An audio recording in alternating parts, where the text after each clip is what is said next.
5, 16, 19, 21, 33, and 10. Check results. You remember?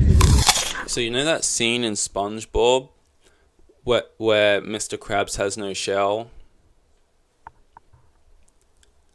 Donald Trump's mugshot. Yeah, you know, it does look a lot like Mr. Krabs with no shell on. But hey, that's just Trump for you. He can't. Why does he? Is there a reason Trump looks like that? Has he done something to himself to look like that, or is that just how life naturally took its course for him? Because it is very odd, like very odd. Like I've never seen a human that looks like that before. Which I know sounds like kind of dumb, but like he just looks so different from all the other humans on the planet. Just in every sense, like the like he. I feel like even his head is like too large. Like in a physical sense, not in an arrogant sense. Like, and I've never seen him in person, but I just in my mind anyway, his head is like twice the size of a normal head, and deep wise. But yeah, he has a mugshot or whatever because prison and that. And surprise, surprise, the images weren't flattering. They rarely are. They rarely are. But we did it, Joe. Twitter had their fun with that. They made their memes. SpongeBob seems to be sort of like a never-ending bottomless pit of just like things to be able to compare stuff to. Like Simpsons is a great way of predicting the future. Because they've got such a huge catalogue of stuff where they've done that. Well, not predicted it, but I'm not getting to that. But SpongeBob seems to be like, oh, what does that thing look like? Oh, what's a great thing to compare that to? Oh, that's just like the thing in SpongeBob when he needs, old woman wants chocolate, or when SpongeBob needs water, or when Squidward is dancing. Or just sort of cut time and shit. It's just very it's aged well. Let's say that. Fine wine comes to mind. What was on there that I haven't mentioned yet? This is something that. So you don't mind if I've been doing this a while, and I think just listening to my own voice is it's getting to me. KFC, there was like some campaign I saw on Twitter, and it was like drop utensils. It's finger looking good. We don't need it. And then an ad campaign. I thought it was really cool actually. Like, just aesthetically pleasing. Just the aesthetic, the color grade of it was very warm and like very cool. I haven't really seen it before. And it was like people eating chicken, and you would see them in the reflection of the cutlery, the stainless steel that was on the table that's been left behind because we don't need cutlery here. We're eating KFC, and I thought it was really cool. And the guy tweeted it like, "I'm really proud of this ad campaign."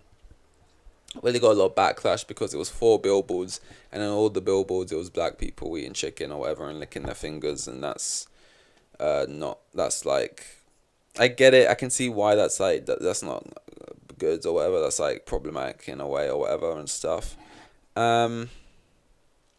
Then he got like backlash, and he had to be like, "I'm sorry, this is the full ad. You can see it's very diverse, and it is diverse in the ad. There's like white people, Asian people. It's like a Canadian ad, so it's like to show Canada. It's very reflective of the Canadian people, and it's just kind of crazy because like it's just all much ado about nothing. And I don't know. Sometimes it's just kind of like, sometimes things might not be right, but I feel like we should just let it slide more. I know that's probably awful advice because, or not advice, but that's just awful. It's probably not good, but like I just feel like, I don't know. I just feel like realistically that was just his ad campaign. He was really proud of it, and the like the concept, and he just. it just became something. It's like, yeah, right, that probably doesn't look. And sometimes in the moment you just don't really see it. And the ad campaign is diverse, and it's like it's fine. Um, and black people like, oh, you've got billboards up of black people eating chicken or whatever and stuff, and it's whatever. It doesn't look good. Um, and it's like that can be true, but also, I don't know. I just feel like intentions are a big thing, and like there's a difference between being like, excuse me. There's a difference between like your colleague coming up to you and like, excuse me, this might not be good because of this, and you be like, okay, and then changing it. Then it being like, this isn't like this. This isn't good because of this, and then just still going in on it, like going on and on about it, and this and that, and history, and this and you and you're a, and it's just like, I don't know, man. Can we just all relax a bit more? Like, because when I saw it, aside from the people in the billboards, I was just like, this is pretty cool design and like concept. I quite like it. From a graphic design sense, original. Not seen it before. But yeah, Twitter's gonna Twitter. Am I right? Yeah. If you want to get in trouble, go on Twitter. Another thing, and again, this is something people just don't agree with me on. I'm just looking to fight. Disrespectful, petulant, rude, poor sportsmanship, gamesmanship, whatever, right? In sports, and I noticed this when I was speaking with someone who doesn't really watch sports, and someone who watches only football like me, or like only Formula One or stuff like that, and they all kind of agreed. And the second I brought up the same points with someone who watches tennis, they didn't agree because there's underlying stuff with tennis. And I think I just have an overriding view of sports. I just feel like, to me, are like acceptable or unacceptable, like fair or unfair across all sports. And I just have that as a blanket thing, as sport in itself, and what makes sport the best spectacle, and like what's cool and what isn't. And then sometimes within certain sports, something is really disrespectful apparently in that sport, which just isn't in any other sport. And I feel like shaming people, you're rude, for some like stuff that's just really nothing. It's just crazy. And I went over that with like the whole tennis thing, where I just thought it was just basically ridiculous. It was literally, in my opinion, much ado about nothing. People will die on the hill that it's not, who are like big tennis fans. But like, again, I'm looking at this from sport in general, outside of just like tennis or football or anything, but just looking over it like as a whole. And I feel like I've been watching the World Championships athletics, and Inga Britson, 800-meter runner. I just realized as well, once I have like the border on this and the whole thing that says, or is it that side? I think it's this side that says "put a day." I'm literally barely gonna be seen in this. But Inga Britson, 800-meter runner. Michael Johnson, he's on like the pundit crew for BBC with Gabby Logan, Jessica Ennis, and fuck. I can see her face, and she's actually my favorite one on the lineup, but I don't remember her name. Black, one, heptathlon, and I am googling it because I need to know this. Diane is just the name stuck in my head. What would I type in to find this? Heptathlon gold. British. No, not Katharina John. No, this is of today. No, that's Jessica Ennis. I'm just looking through Google Images. Come on, man. No, my fucking god, I could kill someone, right? What? No, I didn't say that. That can't be used against me in court, please. Oh my god, this is infuriating. Every single picture is just KJT. Okay, 19. I don't know what year she did it in.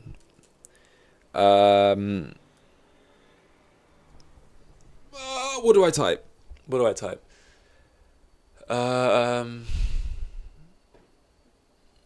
I don't know what I type. Okay, World Championships panel.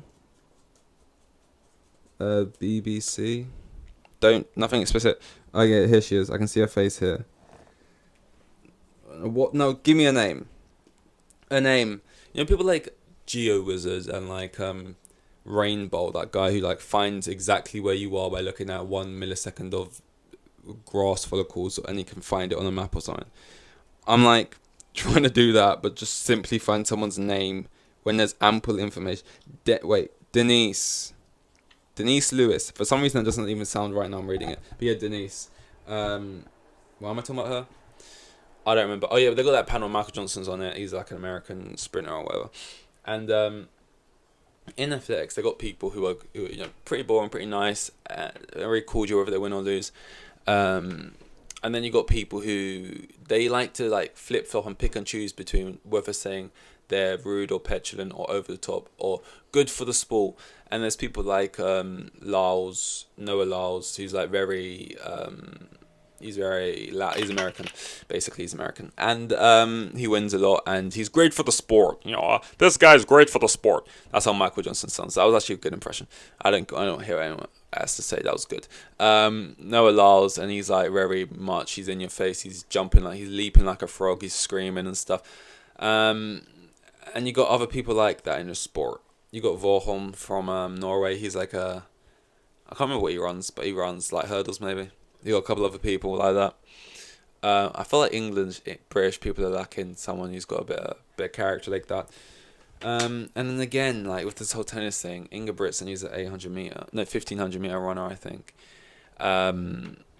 getting a bit of grief for being petulant and not being graceful because he came second, and basically he's been winning everything leading up to the World Championship. He's won Olympic gold.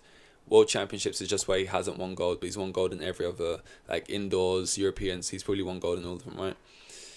And last year in the World Championships, he was leading, and he got pipped to the line, like on the final straight, and he got second by an English athlete. And then this year, he was leading, and the same thing happened, and a different English athlete crossed him. Not English, Grey British, but you get the same, whatever. Crossed him on the final straight. He gets second, right? And leading up to it in the heats and the semi-finals, obviously he's feeling himself. He's the favourite to win. Naturally, he's been winning everything. And, he's one of those people, good for the sport people, as people like Michael Johnson have been saying, right? He's like crossing the line. He's like going, he's G'ing up the crowd and stuff. Like he's doing his thing. He's feeling himself. And then he gets to the race, he loses it just on the line. And,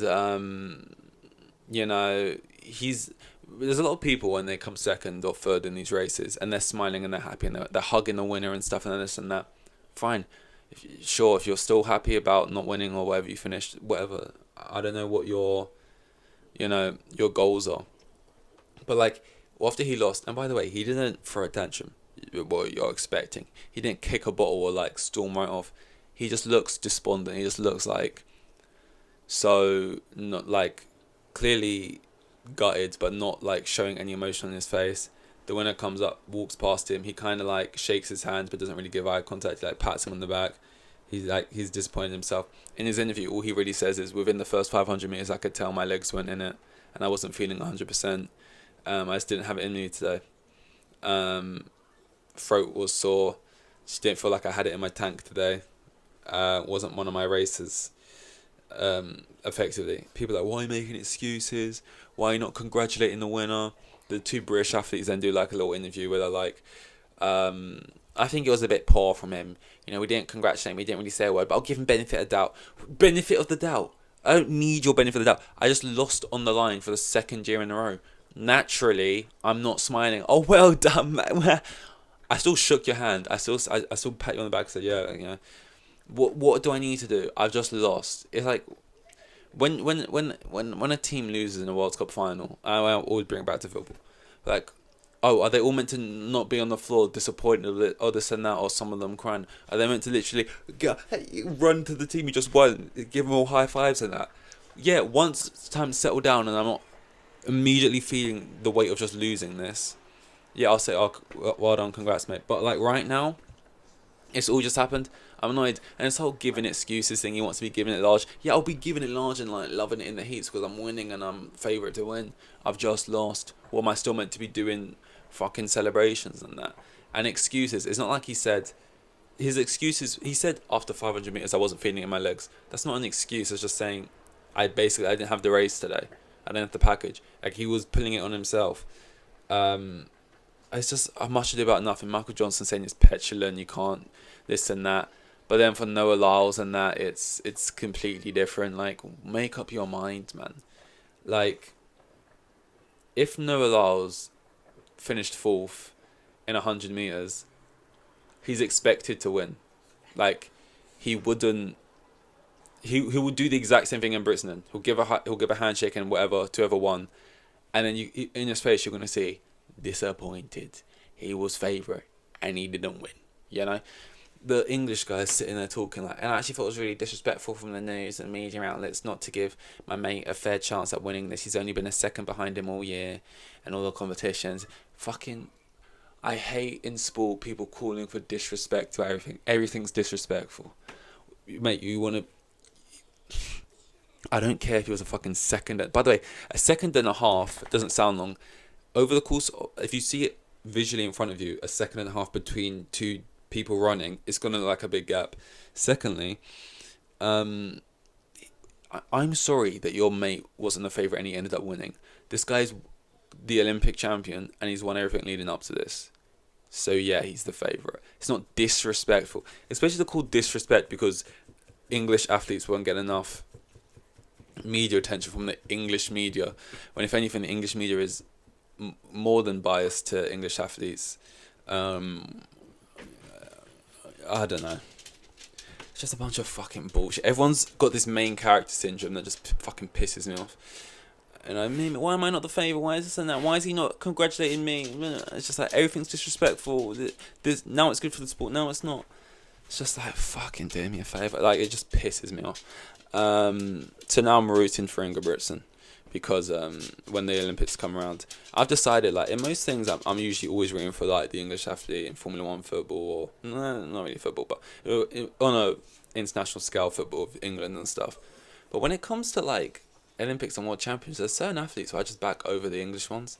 It's like I'm just not as patriotic or whatever when it comes to those things. There's some deeper issues to that as well. Some other things I think there's a bit of problems going on when it comes to the athletic side of the GB team, but I'll talk about that another time because this dog's getting a little bit irate and I got to go deal with that. So yeah, Dankeschön, and I'll be seeing you, not in a weird way though. Here with the kids, and they had like 3 kids, and the geezer was probably on like maximum 20 bags a year. Like the most boring bloke you'll ever meet. Like,